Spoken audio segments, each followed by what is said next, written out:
Chers amis, bonjour. Permettez-moi de commencer en saluant la mémoire de plus de 30 000 moudjahidines du peuple et résistants qui sont restés fidèles jusqu'au bout de leur vie courte mais riche aux valeurs humaines et à la cause de la résistance iranienne, c'est-à-dire l'instauration de la liberté et de la démocratie en Iran. Je suis une ancienne détenue politique et membre de la résistance iranienne. J'aurais dû moi aussi être en photo parmi les photos de cette exposition exécutée en été 88 sur ordre et fatwa de Khomeini. J'étais arrêtée en septembre 81 et j'étais condamnée à 20 ans de prison en 10 minutes dans un faux procès. Mais au bout de 8 mois, j'ai réussi à m'échapper. J'ai entendu en prison que le pasteur disait « S'il y a un soulèvement, on vous réglera votre compte en premier ». Le directeur de la prison de la ville de Rasht, dans le nord de l'Iran, disait « On donnait l'idée que vous sortirez de la prison comme des héros. C'est votre cadavre qui sortira d'ici ». Si à l'époque, j'écoutais ce criminel sans le coureur, j'ai bien vu par la suite que le régime a commis le crime le plus incroyable, comme l'exécution de plus de 30 000 prisonniers politiques en quelques mois. Mon frère cadet, Ahmad Raouf Bachari-Doust, est une victime de ce massacre. Elle est sur ce tableau-là.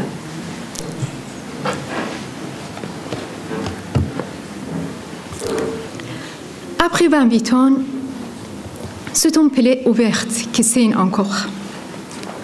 Après 28 ans, nous n'avons pas pu faire notre deuil, car les bourreaux n'ont ni remis la dépouille de mon frère à ma famille, ni informé où il a été enterré. Après 28 ans, la justice n'a pas été rendue et les criminels sont encore au pouvoir en Iran. Ahmad n'avait que 16 ans quand il a été arrêté dans un raid de passeron sur notre maison pour avoir manifesté et participé à des meetings des moudjahidines du peuple d'Iran.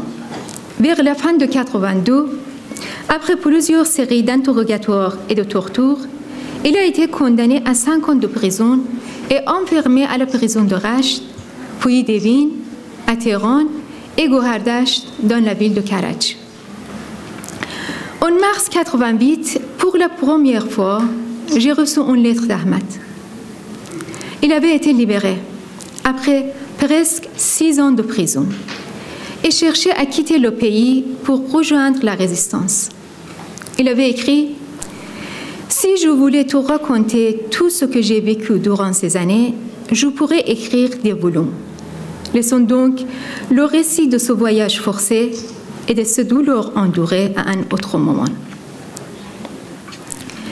Quelques mois plus tard, il quitte la ville de Rasht pour rejoindre le camp d'Ashraf. Mais sans le savoir, il tombe dans un piège des services de renseignement du régime. À mi-chemin, il est à nouveau arrêté et emmené sous la torture. Moi, j'attendais son arrivée. Des jours d'attente qui n'en finissaient pas. Quand j'ai lu les nouvelles sur le massacre, j'ai décidé d'appeler mon père. Il m'a déclaré avec surprise « Mais il n'est pas avec toi. Il nous a dit adieu pour aller te voir.